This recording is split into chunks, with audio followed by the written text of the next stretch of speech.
The Last Exodus. By Gord B. Harold Brennan's gnarled fingers moved across the keyboard with surprising speed, his weathered face illuminated by the blue glow of multiple monitors. At 73, he'd watched the world transform from a place of promise into something unrecognizable. The surveillance state had reached its tentacles into every corner of life, and those who dared question the narrative simply disappeared. "Another one gone," he muttered, reading the encrypted message from his network. Dr. Sarah Chun, the microbiologist who'd been asking uncomfortable questions about the latest health initiatives, had been found dead in her apartment. Heart attack, they said. At 34, Harold's workshop in the Montana wilderness had become a fortress of solitude, hidden from satellite surveillance by dense forest canopy and signal jamming equipment he'd built himself. 40 years as an electrical engineer, 20 more as a programmer, and a lifetime of watching freedom erode had led him to this moment. The idea had come to him during a sleepless night 3 years ago.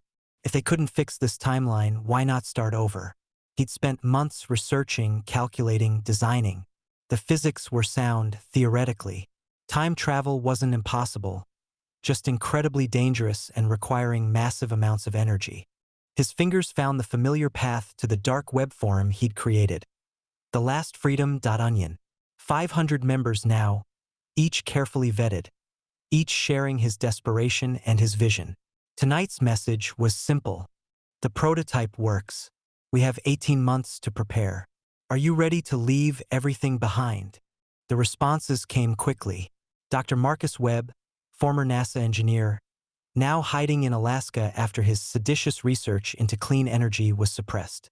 Rebecca Martinez, a teacher whose crime was refusing to indoctrinate children with state propaganda. James Fletcher, a farmer whose land had been seized for the greater good. All of them had reached the same conclusion. This world was beyond saving. Harold's plan was audacious in its scope. They would travel back 10.2 million years, well before the Pleistocene Ice Age that would scour away all evidence of their existence. They'd have time, vast, incomprehensible amounts of time, to build a civilization from scratch. And if they could achieve space travel before the ice came, they could survive to see humanity's distant future. The logistics were staggering. 500 people, carefully selected for their skills and genetic diversity. They'd liquidated everything, homes, businesses, life savings, to fund the supplies. Warehouses hidden across the country filled with toilet paper, coffee, preserved foods, tools, weapons, electronics, solar panels, wind turbines, medical supplies, seeds, and vehicles that could function without petroleum. Dr. Webb had been instrumental in designing the portable manufacturing equipment. "We need to bootstrap industrial capability," he'd explained during their last encrypted video call. "Everything from metallurgy to electronics fabrication. We'll be starting from zero, but we're not cave people." The time machine itself was a marvel of engineering and desperation. Built into a modified shipping container, it could transport roughly the equivalent of a small town's worth of people and supplies. The energy requirements were astronomical. Harold had diverted power from 3 states without anyone noticing, using a network of hidden taps and carefully orchestrated blackouts. But secrets, Harold knew, had a way of revealing themselves. The first sign of trouble came on a Tuesday morning. Rebecca Martinez's emergency signal, a simple email about her grandmother's health, sent chills through the network. Government agents had raided her safe house in Oregon. She'd escaped, but they were closing in. Harold's secure phone buzzed. Dr. Webb's voice was strained. "Harold, they know. I don't know how, but they know. Black SUVs just passed my location twice. We need to move the timeline up. How much time do we have? Maybe hours, maybe days, but not weeks." Harold's mind raced. They'd planned for this contingency, but 18 months of preparation compressed into days seemed impossible. Yet the alternative, capture, interrogation, death, was worse. He sent the emergency activation code to all 500 members. Genesis now. Within hours, they began converging on the Montana facility. They came in small groups, carrying only what they could manage, their faces grim but determined. Families with children, elderly academics, skilled tradespeople, united by their refusal to accept the death of freedom. The warehouse operations went into overdrive. Forklifts loaded pallets of supplies into the temporal displacement chamber.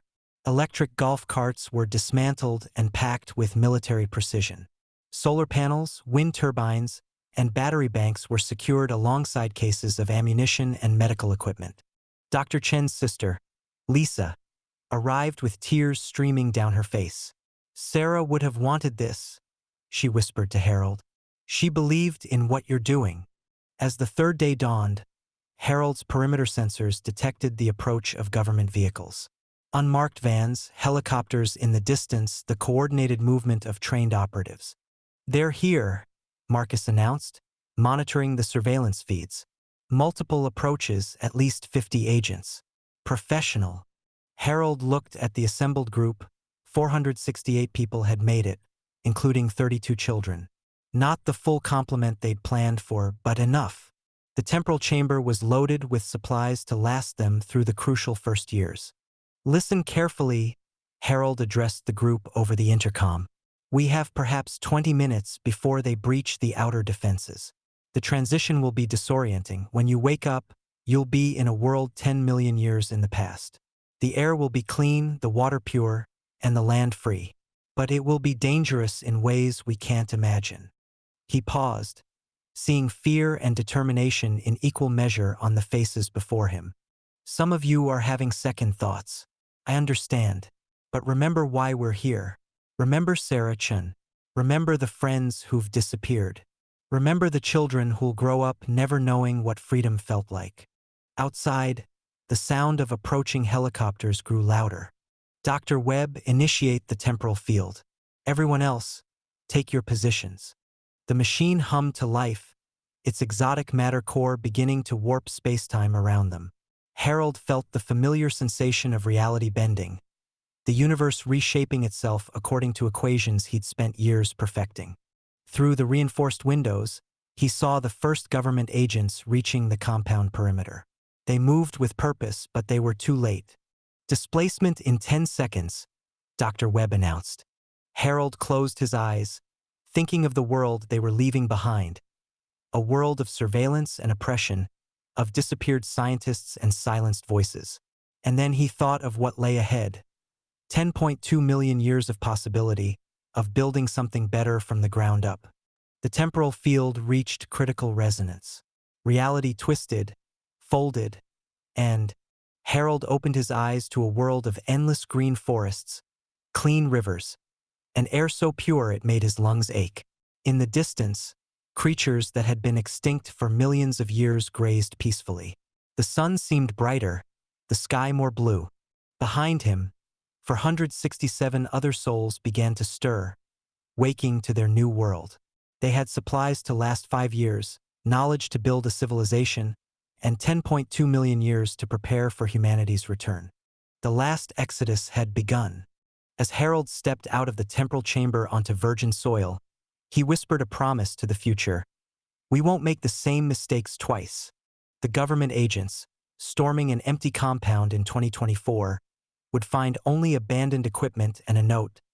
Freedom finds a way, but they would never find the 500 souls who had chosen to become humanity's greatest secret, the civilization that would bloom and flourish in the deep past, developing technologies beyond imagination, before voluntarily evacuating to the stars just as the ice began to fall. In the end, Harold Brennan's greatest engineering achievement wasn't the time machine. It was hope. Chapter 2. The Return. 1 year later, in the sprawling metropolis of New Detroit, another old man sat in his cramped apartment on the 42nd floor of a decaying housing complex. Walter Kozlov pressed his weathered face against the dirt-stained window, staring out at a world that had grown even darker since Harold Brennan's mysterious disappearance. The cityscape stretched endlessly in all directions, a maze of concrete and despair shrouded in perpetual smog. The air was so thick with pollution that the sun appeared as nothing more than a pale orange disk, struggling to penetrate the chemical haze.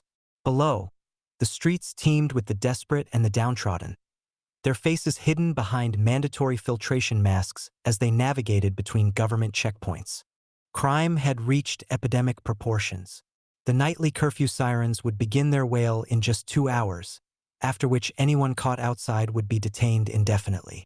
Walter had watched his neighborhood transform from a working-class community into a militarized zone, complete with surveillance drones that buzzed overhead like mechanical wasps. He sighed, his breath fogging the grimy glass. At 78, he'd outlived hope itself. The government's grip had tightened even further after the Brennan incident. That's what they called it in the classified reports he'd glimpsed during his final days as a retired intelligence analyst. 500 people had simply vanished, along with their mysterious leader and enough supplies to outfit a small army. The official story was a terrorist attack, of course. But Walter knew better. He'd seen the energy readings, the temporal distortions detected by satellite arrays. Someone had actually done it. They'd built a time machine and escaped this hellscape entirely. Walter closed his eyes, trying to remember what clean air had smelled like, what a star-filled sky had looked like before the industrial clouds had swallowed everything. His arthritic fingers traced patterns on the window as a flash of light made him snap his eyes open. There, cutting through the smog like a knife, was a small point of brilliance. Not the sickly glow of the city's neon advertisements or the harsh glare of the surveillance spotlights, but something pure and clean and impossible. Walter blinked hard, certain his failing eyesight was playing tricks on him. But the light remained, growing steadily brighter as it moved across the sky with a purpose that defied explanation. As he watched, transfixed, the light began to take shape. What had been a distant star became something metallic, something crafted. The object was perfectly smooth, its surface reflecting the city's lights in ways that seemed to bend reality itself. It was disc-shaped, perhaps 100 feet in diameter, and it moved with an elegance that no human aircraft could match.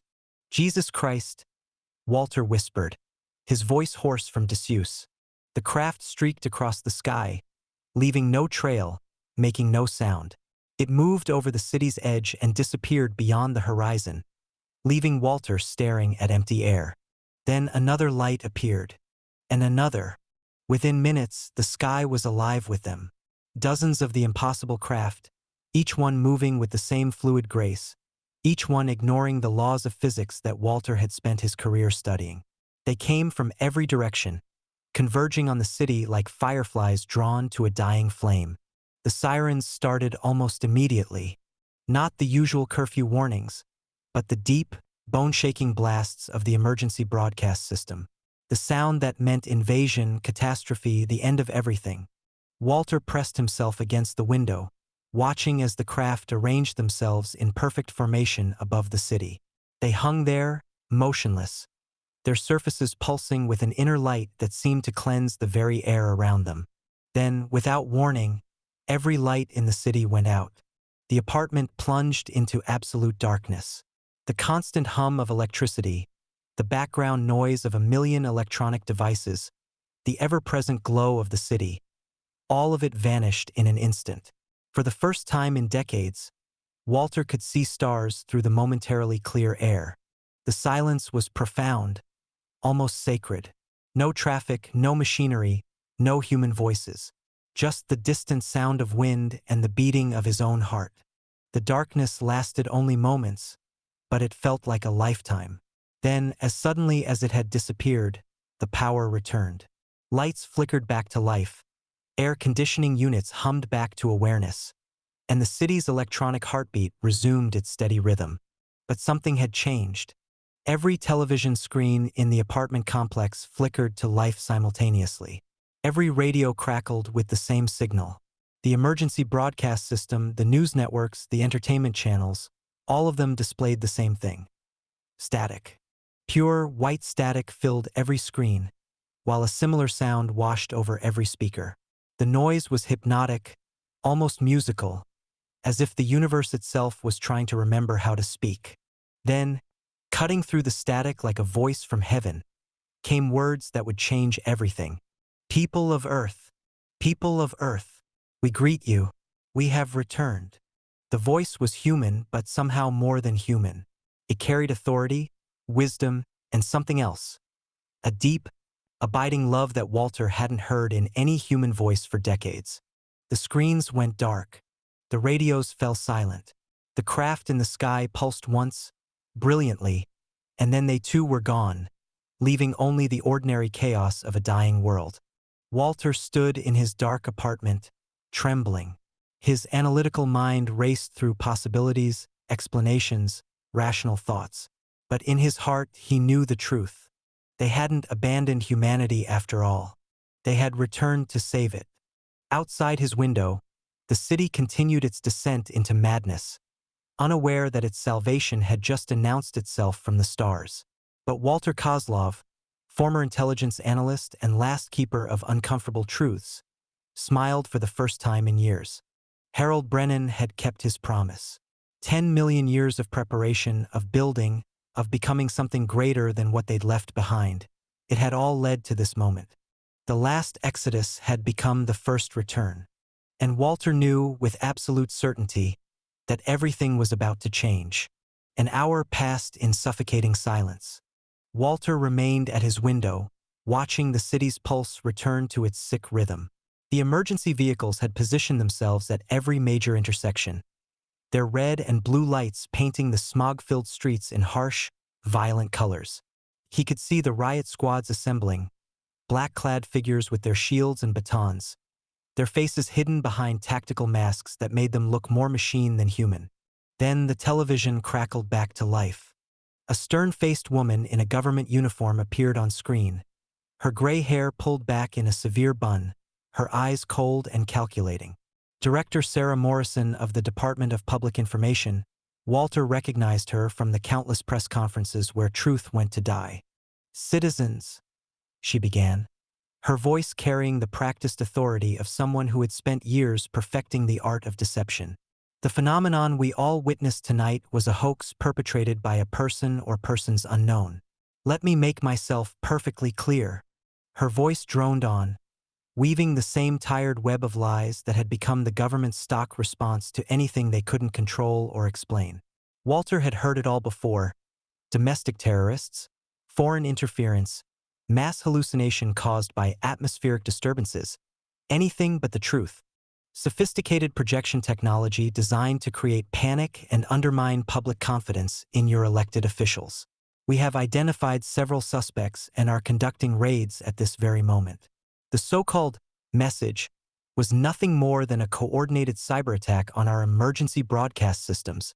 Walter's mind drifted away from the familiar rhetoric. He'd spent 30 years in intelligence, had written some of these very scripts himself back when he still believed the system could be reformed from within. The playbook never changed. Deny, deflect, discredit, and if all else failed, disappear the problem. Through his window, he watched the stormtroopers, because that's what they were, really Hitler's dream realized in American uniforms, moving through the streets with eager anticipation. These weren't peacekeepers. They were predators who lived for moments like this, when they could exercise their authority on a population that had forgotten how to resist. A convoy of armored vehicles rolled past his building, their turrets swiveling like the heads of mechanical vultures. The government was preparing for war against its own people, just as they always did when faced with something they couldn't explain or control. Urge all citizens to remain calm and report any suspicious activity to your local authorities. Anyone caught spreading false information about tonight's events will be subject to immediate detention under the Emergency Powers Act. The woman's voice became background noise, as meaningless as the hum of the air conditioning or the distant sound of traffic. Walter had stopped listening to government officials years ago, around the time they'd started disappearing his colleagues for asking uncomfortable questions. He checked his watch. 12:47 a.m. The streets below showed no signs of salvation, no great fleet of liberators descending from the heavens, just the same oppressive machinery of control, grinding on as it always had. The UFOs, if that's what they truly were, had vanished as quickly as they'd appeared, leaving behind nothing but the government's predictable response and the crushing weight of normalcy. Walter's old bones ached with exhaustion. At 78, he couldn't survive on hope alone, couldn't maintain the vigil that his younger self might have kept through the night. His body demanded rest, even as his mind raced with possibilities and questions. Had Harold Brennan really returned? Or had Walter's desperate need for salvation made him see miracles in atmospheric anomalies? The government's explanation was obvious nonsense. But that didn't automatically make the alternative true. He shuffled away from the window, his arthritic joints protesting every movement. Outside, the city continued its descent into darkness, both literal and metaphorical. The stormtroopers would patrol until dawn, hoping for an excuse to crack skulls and restore order through violence. But Walter had seen those lights, had heard that voice cutting through the static with words that carried the weight of 10 million years of preparation. Even if he'd imagined it all, even if age and desperation had finally broken his mind, at least he'd felt hope for one precious hour. That was more than most people had experienced in decades. As he prepared for what might be his last night in a world where freedom was just a memory, Walter Kozlov allowed himself one final glance at the star-choked sky. Somewhere out there, beyond the smog and the surveillance satellites, something was waiting. Whether it was salvation or damnation, he supposed he'd find out in the morning. If morning ever came. Chapter 3. The Council of Memory. 10 million years had passed since Harold Brennan's desperate exodus, though time itself had become a malleable concept for those who had transcended its linear constraints. The beings who now observed Earth from their crystalline vessels bore little resemblance to the humans who had fled through temporal fire so long ago. They called themselves the Kael'nari, the Remembered Ones, though their true names existed as harmonic frequencies that could shatter glass and bend spacetime. What had once been flesh and bone had evolved into something far more elegant. Tall, luminescent forms that seemed to be constructed from liquid starlight, their consciousness distributed across both individual bodies and a collective awareness that spanned galaxies. Zarathul had been among the first generation born in the new timeline, her genetic memory stretching back to the original Exodus. She could recall, as if it were yesterday, the moment her ancestor Marcus Webb had first breathed the clean air of prehistoric Earth. She remembered the early settlements, the careful development of technology, the gradual transformation of a species desperate for survival into something that could dance between dimensions. They had flourished in those early millennia, building cities that sang with harmonic energy, developing sciences that made Einstein's theories look like cave paintings. When the Ice Age finally came, they had been ready, not just with the technology to escape to the stars, but with the wisdom to choose their path carefully.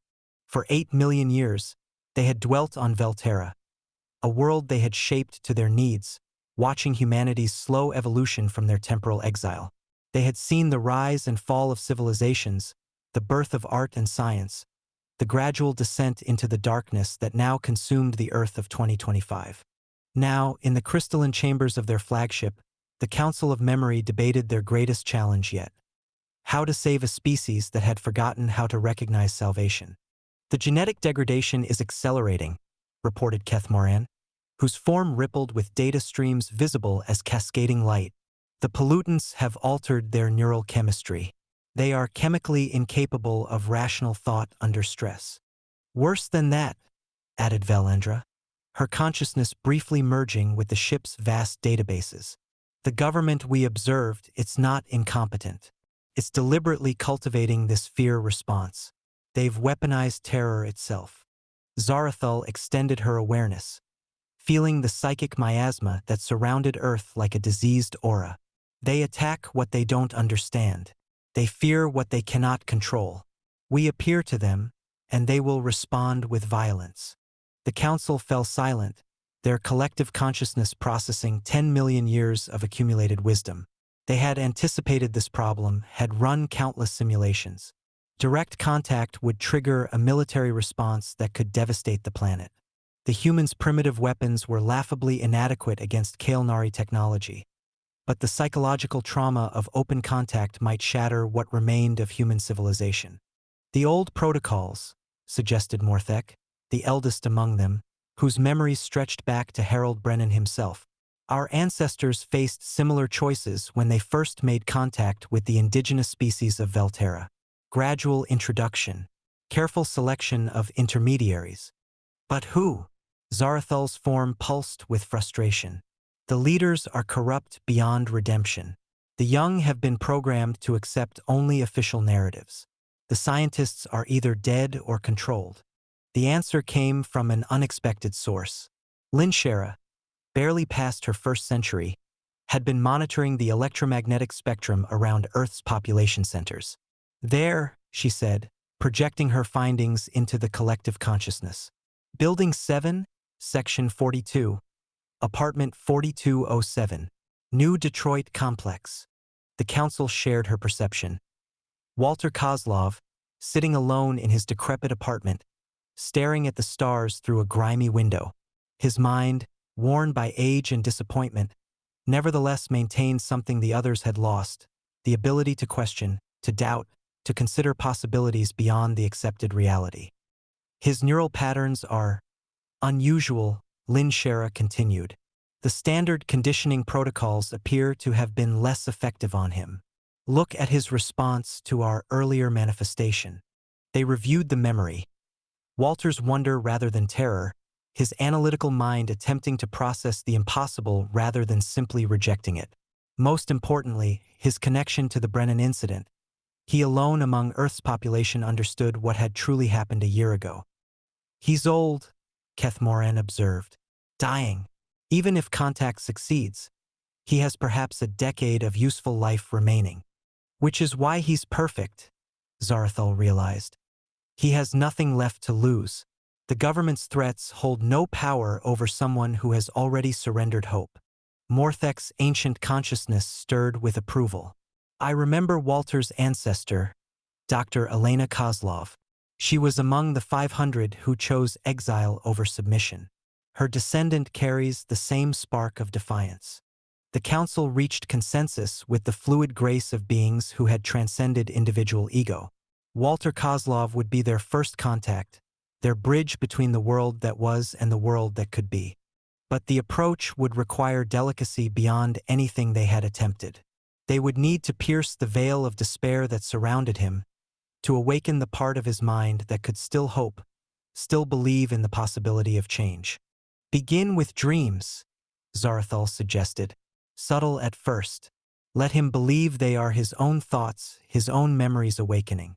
Show him glimpses of what we've become, what humanity could become. And if he rejects us? Asked Velandra. Then we try again, with someone else, somewhere else, until we find the key that unlocks their potential. Zarathul's form blazed with determination.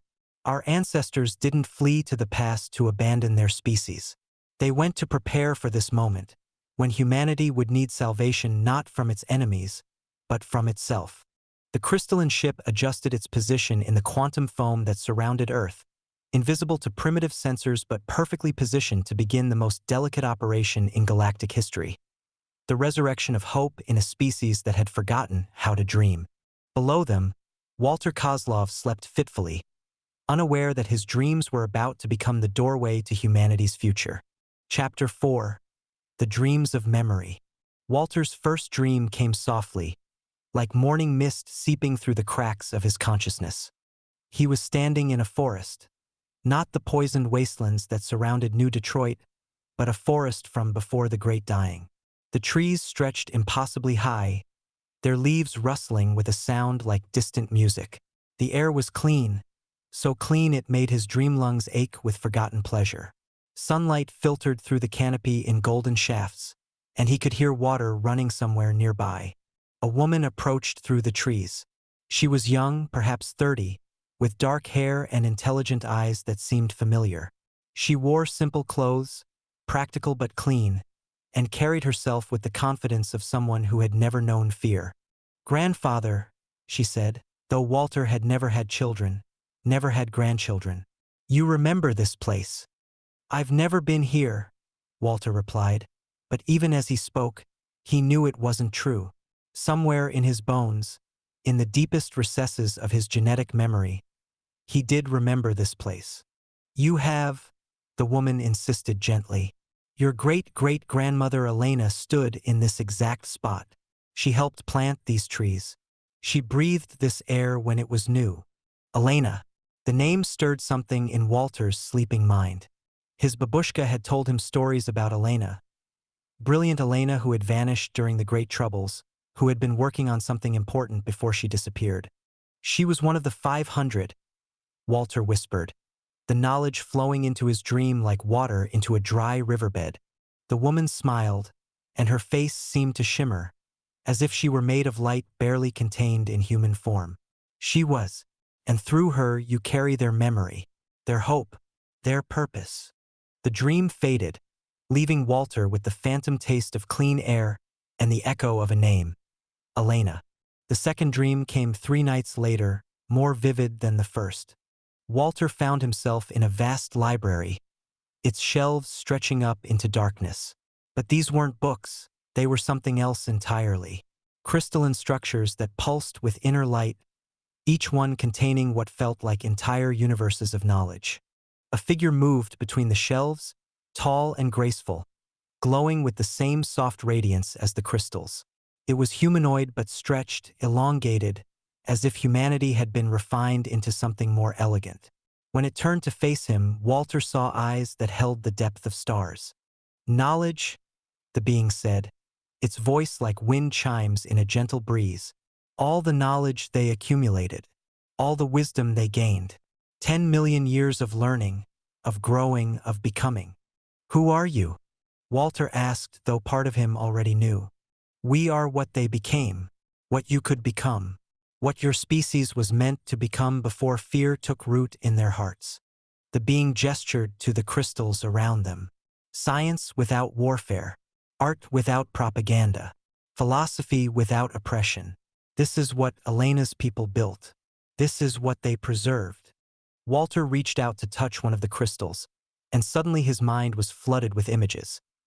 Cities that sang with harmonic energy, beings of light dancing through dimensions, technologies that could reshape matter itself with nothing but focused thought. "Why are you showing me this?" he gasped. "Because someone must remember. Someone must choose. The time is coming when your people will face the same choice Elena's generation faced: evolve or perish.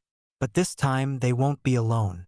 The dream shattered, leaving Walter awake and trembling in his narrow bed, his mind reeling with visions of impossible beauty.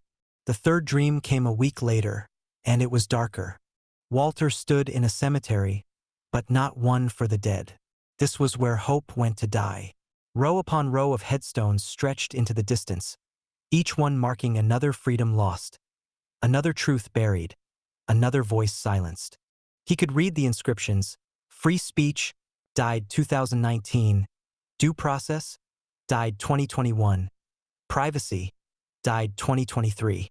The dates blurred together, a chronicle of democracy's slow strangulation. "This is what they've done to us," Walter said to the empty air. "Yes," came a voice behind him. He turned to see Harold Brennan, not as he must have been in life, but as Walter's sleeping mind imagined him. Tall, determined, with eyes that held both sorrow and unshakable resolve. "This is why we left," Harold continued. "Not because we were cowards, but because we saw what was coming. We saw the end of everything we valued, and we chose to preserve it the only way we could. By abandoning us," Walter said bitterly, "by becoming something that could return for you. Do you think it was easy? Do you think we didn't grieve for the world we left behind?" Harold's image flickered with emotion. "We spent 10 million years preparing for this moment. 10 million years growing, learning, becoming something that could save what we couldn't save then." Walter looked around at the cemetery of dead ideals. "Maybe we're beyond saving." "Elena's descendant would never say that," Harold replied firmly. "She faced the same darkness, the same despair, but she chose to fight. She chose to hope. And because of that choice, her people survived. They grew. They became something magnificent." The dream began to fade, but Harold's final words echoed in Walter's mind. "The choice is coming again. Will you be ready?" Walter woke on the 7th night of strange dreams feeling different. The hopelessness that had settled over him like a shroud had begun to lift, replaced by something he hadn't felt in decades: curiosity. He went to his window and looked up at the stars, barely visible through the smog. Somewhere out there, Elena's people were waiting. Somewhere out there, the children of the 500 had become something wonderful and terrible and beautiful. And they were coming home. For the first time in years, Walter Kozlov smiled. Not the bitter smile of a man who had accepted defeat, but the wondering smile of someone who had just remembered how to dream. The dreams were preparing him for something. He could feel it in his bones, in the stirring of genetic memories that stretched back to a woman who had once stood in a clean forest and chosen hope over despair. Tomorrow, he decided he would be ready for whatever came next. The future, it seemed, was about to knock on his door.